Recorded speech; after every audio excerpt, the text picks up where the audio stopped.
Yeah, man, Satine is so white. I hate sand Dude, so I much. know, I right? like I've sand. I've lived lived on Tatooine. Attention, please! Okay, everyone, as you all know, new guy has one final test before he can be inducted into the Council of High Ground. When he walks in, everyone say the thing. If he says it back, he's in. Any questions? Can I become a master yet? No, original release Obi-Wan. We've been over this. You are on this council, but we do not grant you the rank of master. Darn it. Alright, here he comes, guys. Everyone ready? Hello there. Hello there. Hello there. Hello there. Hello there. Hey guys. What's going on? Not worthy. Disappointing. Definitely a dumb blonde. Hello and welcome to another episode of Erk's Collectibles.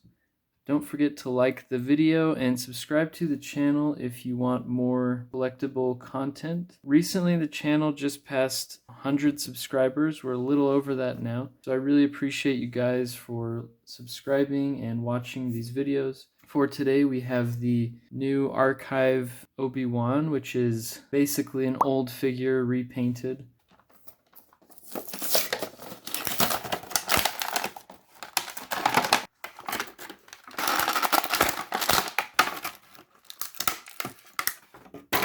Here we have Obi-Wan out of the package, and I'll be honest, I'm pretty disappointed with this figure. I already had the original release of the Obi-Wan Episode 3 figure that I believe came out way back in 2013 in one of the first waves of the Black Series. So the fact that they re-released the exact same body and the exact same head sculpt, really disappointing, especially since we have such a good likeness to Ewan McGregor with the Clone Commander Obi-Wan and the Clone Wars Obi-Wan. I don't know why they didn't use that head sculpt. That being said, the paint job is better than the original release. They did a lot better for the face, except for the fact that he's super blonde in this figure. Ewan McGregor is more of an auburn or brown-haired person, so I don't know why they went with such a light blonde look. Doesn't really look like Obi-Wan because of it to me. Here's an up-close of the 2013 version with the Archive. Obviously, there's a huge difference. The 2013 has those black dot eyes that look kind of scary, but he does have a more accurate hair color. I think if they had gotten the right color, he would look a lot better, but he does have the nice photoreal face with the eyes that aren't just black holes staring into your soul.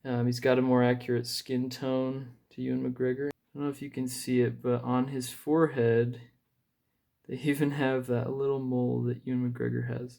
So that's a cool little detail they added. But again, same exact body sculpt as the 2013 version. And it feels like a 2013 action figure. Even the joints feel brittle and plastic just feels like it's gonna snap in half. You know, when it's a brand new figure, that's not what I want to experience. For articulation though, he does have double jointed knees. They're okay.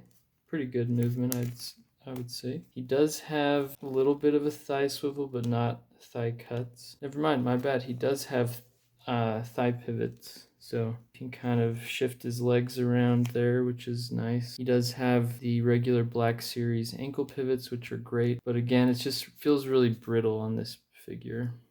Coming up to the torso, he has barely any motion in the torso. You can get him back about that much and forward that much.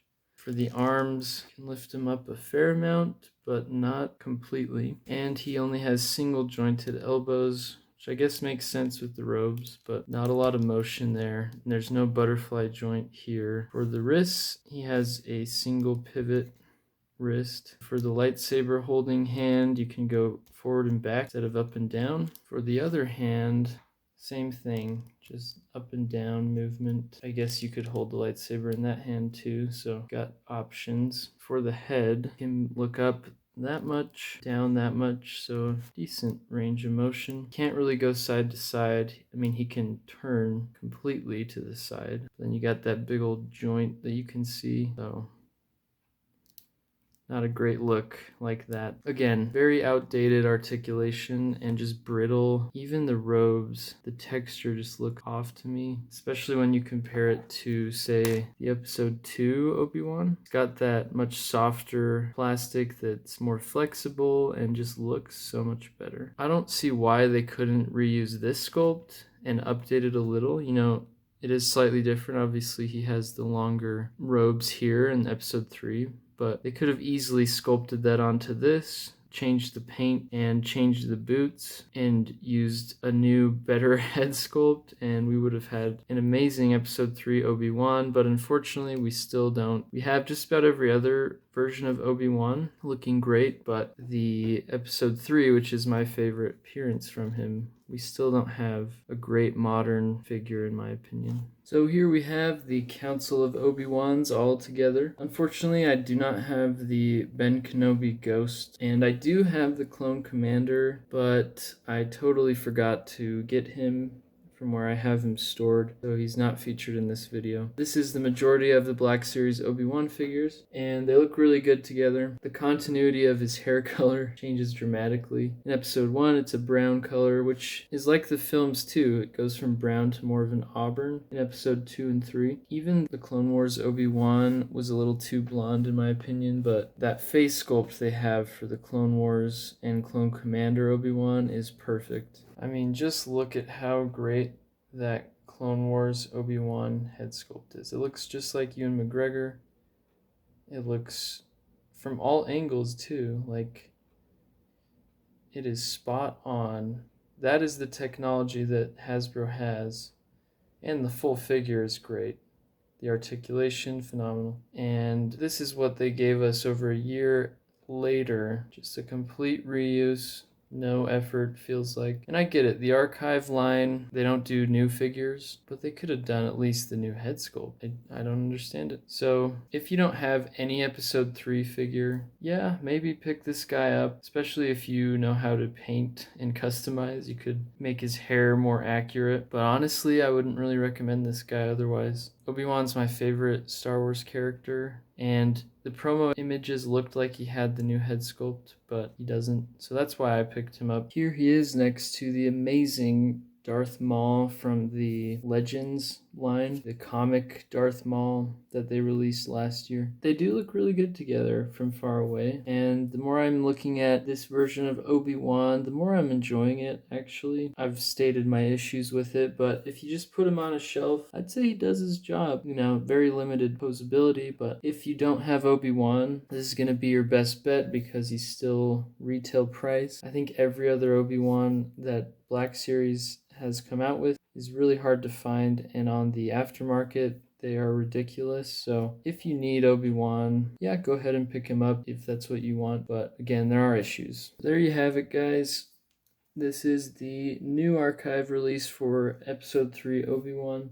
Again, re-release of a figure from 2013, but worth picking up if you really love Obi-Wan or don't have an episode 3 figure, but otherwise wouldn't really recommend him. Thanks so much, guys, for giving this video a watch. Again, if you could like and subscribe, I would really appreciate it. And let me know in the comments what you think of this figure. What are your thoughts of the Black Series right now? Are you still collecting? Are you excited for anything coming out? And hopefully you'll join me in the next video. Thanks.